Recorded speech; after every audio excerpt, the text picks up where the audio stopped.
We got Mr. Nightmare. I know I've been doing too many Mr. Nightmare, but y'all know it's rare. Y'all know in October, but around October-ish, Mr. Nightmare go crazy with the videos. Like every year. I've been watching Mr. Nightmare before I was watching Mr. Baller. And that been about five years, like literally 5 years. Like I've been watching Mr. Nightmare for a minute. I've been watching him a long ass time. You feel me? And during these times, he go crazy with the video. You feel me? So if I drop Mr. Nightmare back to back, y'all just keep showing little shit. And I got one video. I got a long video for y'all tomorrow, a long video for y'all Saturday, and then Mr. Baller on Sunday. Might hit y'all with 2 videos on Sunday. I don't know, but yeah. Yeah, Mr. Nightmare, man. Considered a date cursed with bad luck. It's largely been a date that people look at as an excuse to do scary themed activities like binging scary movies. But this is the first year since 2017 that Friday the 13th falls in October. So for this video, we're looking at some of the most terrifying events that have actually taken place on the notorious day of bad luck. Got my word for Tupac. Tupac Shakur, better known as a stage name simply as Tupac, was an American rapper. I might draw this tomorrow. Y'all might get this tomorrow, guys. And Friday, y'all get this tomorrow. Y'all gonna get so. Yeah, this one of them videos. Hey, today Friday now. Pew, today Friday now. It's Friday. Yeah. I get what I'm saying. Yeah, I'm making this video today, but I'm dropping the bitch tomorrow. Were widely considered to be one of the most influential and successful rappers of all time. Tupac was arguably responsible for some of the most memorable rap verses in history.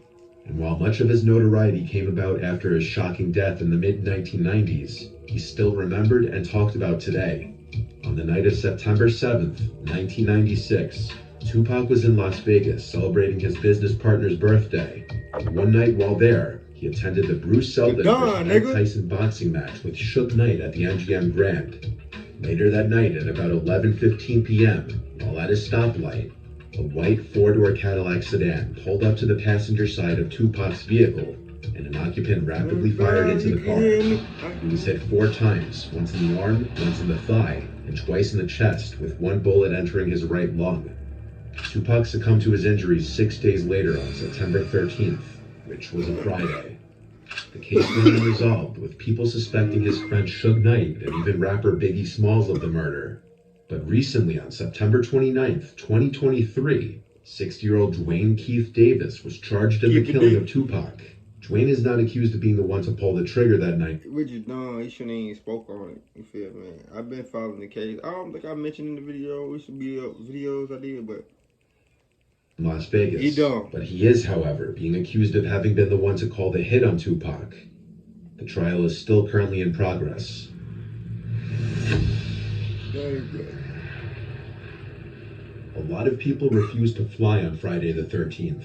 And while that may come down to pure superstition among some people, there have been a few tragedies in the air on this day. In October 1972, on Friday the 13th, a plane heading to Chile was forced to...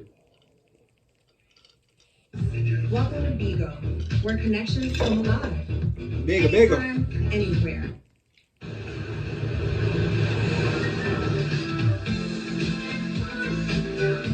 Crash land in the Andes Mountains. The flight was carrying 45 passengers and crew, including 19 members of the Old Christians Club rugby union team, along with their families, supporters, and friends. 3 crew members and 9 passengers died immediately. Several more died soon afterward due to the frigid temperatures and the severity of their injuries. Survivors of the crash hid in the wreckage for warmth and were eventually forced to cannibalize and eat deceased passengers to survive. A rescue team was sent out, but the mission was called off after 10 days. However, 72 days after the crash, as the weather improved with the arrival of late spring, 2 survivors climbed a 4,700-meter mountain peak without gear and hiked for 10 days into Chile to seek help, traveling a total of 38 miles. The 2 men were able to alert authorities that there were still 16 survivors trapped in the mountains, leading to their rescue. But believe it or not, on the exact same Friday the 13th as this plane crash, the same exact date, was another plane crash that killed all 164 passengers and 10 flight crew. The fuck? It was Aeroflot 217. The plane needed to land due to horrible weather conditions, but crashed upon landing in Russia just 3 miles away from the runway. The exact cause of the crash could not be determined, but it's speculated that it was largely to do with simply human error. Casualty-wise, it is one of the worst plane crashes in history. While these incidents are incredibly rare, Don't want to fly on perhaps a there is a plane. reason flights are cheaper on Friday the 13th. If you're not superstitious, perhaps it may be worth it. But now we move from the sky to the sea, looking at the Costa Concordia disaster. On Friday the 13th, Oh my January 20. god, this nigga is fucking literally. Hey, all shit I was gonna do next year, he is literally bringing them up. I was gonna go on a cruise, and I'm still not going to cruise. Fuck it, I'm going to Jamaica. Fuck 12. it. The 8-year-old Costa Cruises ship Costa Concordia just left Civitavecchia, Italy at approximately 7:18 p.m. That's a big ass. On board were 1,022 crew members and 3,206 passengers. As the Concordia approached Giglio Island several hours later, it deviated from its standard course, moving closer to the small Tuscan island for a maritime salute, which included the cruise ship sounding its horn to show off to onlookers on the land. The Concordia had performed several in the past, but the area was known for rock outcroppings, and at some point, such a formation was noticed in the ship's path. Francesco Schettino, the captain, ordered a change in course, but allegedly, due to language issues, the Indonesian helmsman steered the boat in the opposite direction. It took a little over 10 seconds to correct the maneuver, and the boat's bow ultimately swung clear, but the stern collided with the reef at They just anything happening bad in time. It just so my luck. If I go, I'm just saying, chill. If I go, just my luck, the damn ship might sink. I'm dead. I ain't Jax, nigga, or whatever dude name at the end, bitch. We finna get on this motherfucker plane thing together. I ain't finna sink in no motherfucking water, bitch. approximately 9:45 p.m. Fuck The damage had been done. The Concordia's port side had suffered a 174-foot tear. This caused the ship to list and then partially sink, landing unevenly on an underwater ledge. Although a 6-hour rescue effort brought most of the passengers ashore, 33 people died, 27 passengers, 5 crew, and later a member of the salvage team. An investigation focused on the shortcomings in the procedures followed by the Concordia's crew and the actions of the captain, Francesco, who left the ship prematurely, leaving behind about 300 passengers on board the sinking ship, most of whom were rescued by helicopters or motorboats in the area. Schettino was found guilty of manslaughter and sentenced to 16 years in prison. Despite receiving criticism, Costa Cruises and its parent company Carnival Corporation didn't face criminal charges. The total cost of the disaster, including victims' compensation, refloating, towing, and scrapping costs, is estimated at $2 billion, more than 3 times the ship's original $612 million construction cost. Damn. The cruise line offered compensation to passengers to pay for all damages, including the value of the cruise. Only 1/3 of the survivors took the offer. This remains the biggest modern cruise ship catastrophe. That's crazy.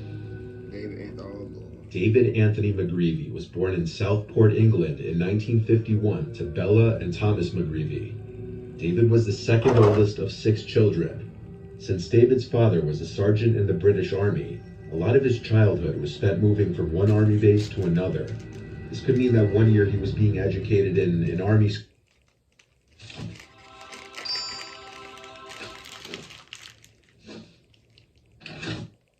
Buffalo Wild Wings got tater tots? Buffalo Wings had tater Next tots. in Germany. According to David's mother, living in Germany was his happiest time. David's mother, Bella, later said she could only remember one childhood incident of concern, as David was otherwise allegedly well behaved. In 1967, 15-year-old David left school and enlisted in the Royal Navy. However, he was dismissed from the Navy in August 1971 after being court-martialed for starting a fire that destroyed a mess wardroom. David then moved back in with his parents, but around this time his life was crumbling as his fiancée broke up with him and he was fired from several jobs. At 15? For this reason, his parents became fed up with him and kicked him out. So David turned to his friend Clive Kenneth Ralph, who let him board with he and his wife, Dorothy Elsie, and their two small children, Paul and Dawn. Clive and Dorothy had been school friends, and there was a 5-year age gap between them. They had married in September 1968, when Dorothy was 16 and pregnant with Paul. 16 is At the crazy. time David moved in, Dorothy was pregnant with their third child, Samantha, who was born on the 14th of July in 1972. With both Clive and Dorothy busy working, David acted as a babysitter for the Ralph children. He was So regarded by family and neighbors This as nigga, well. this nigga, how old? 5-year age. So this nigga older now? So he's 21 and she's 16. Did I hear that right? Oh, I'm tripping. I know y'all finna be mad at me, man. I know y'all finna be mad at me, but I got to rewind that back and see what he said. I got to. I gotta. Port England in 1951 to Bella and Thomas McGreevy. David was the second oldest of 6 children. Since David's father was a sergeant in the British Army, a lot of his childhood was spent moving from one army base to another. This could mean that one year he was being educated in an army school in England, the next in Germany. According to David's mother, living in Germany was his happiest time. David's mother, Bella, later said she could only remember one childhood incident of concern, as David was otherwise allegedly well behaved. In 1967, 15-year-old David left school and enlisted in the Royal Navy. However, he was dismissed from the Navy in August 1971 after being court-martialed for starting a fire that destroyed a mess wardroom. David then moved back in with his parents, but around this time his life was crumbling as his fiancée broke up with him and he was fired from several jobs. For this reason, his parents became fed up with him and kicked him out. So David turned to his friend Clive Kenneth Ralph, who let him board with he and his wife, Dorothy Elsie, and their two small children, Paul and Dawn. Clive and Dorothy had been school friends, and there was a 5-year age gap between them. They had married in September 1968, when Dorothy was 16 and pregnant with Paul.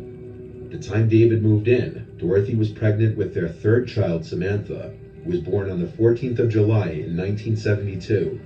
With both Clive and Dorothy busy working, David acted as a babysitter for the Ralph children.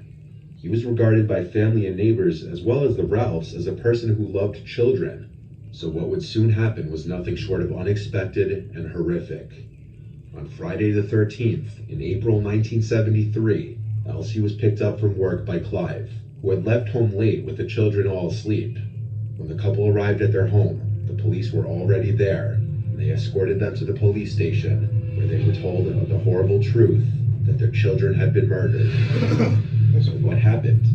Well, David was known to be a heavy drinker and sometimes a violent drunk. He had gone to a nearby pub earlier that evening with a friend, and he had 7 pints of beer. The two men had played cards and darts, though a small altercation took place prior to leaving the pub. Clive picked David up from the pub and brought him to look after the children, while Clive went to get Elsie from work. Sometime between 10:15 and 11:15 p.m., David, while completely wasted, became infuriated with the children, beginning with the baby, Samantha, who had been crying for her bottle. David violently killed the 3 children, each in a different yet brutal manner. After killing the 3 children, David went down to the basement and retrieved a pickaxe to further mutilate their bodies. David was arrested by police at 3:50 a.m., walking on a road near the Ralphs' home. Upon his arrest, David initially denied any responsibility, but several hours later, he admitted to the murders, with his only explained reasoning disgustingly being simply that the baby was crying. David was sentenced to multiple life sentences with minimums of 20 years, and in prison he was subjected to frequent abuse by other prisoners, and he spent most of his 45 years behind bars in protected conditions. In December of 2018, a parole board cleared David for release, declaring that he had changed significantly and he was no longer a risk. What? There's bound to be anywhere from 1 to That 3 nigga should've got Friday the- the 13th each year. If you are Fuck this nigga should have been dead. Like, this nigga done violently killed 3 kids. Like that. That's crazy. And they let him go. Now, if he was black, man, that nigga would have, man, he would have got a death child, man. He would have got hung or some shit. Superstitious and choose to be more low-key on this inevitable date in an attempt to escape any bad luck, you may end up like Daz Baxter. On Friday the 13th in 1976, Daz decided to just stay in the bed for the day to avoid anything bad happening, only to be killed when the floor of his apartment block collapsed under him.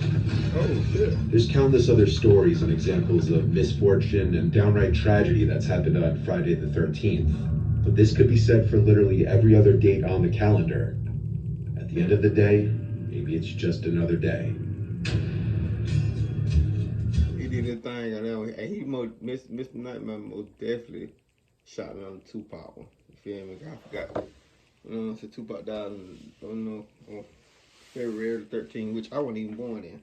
But, but yeah, man, give me a thumbs up, subscribe. I'm gonna drop that bitch today, man. I got another video I got to drop tomorrow for sure. Make sure you get a thumbs up, subscribe, see how I'm gonna go in the next video, man. Let's ride, man.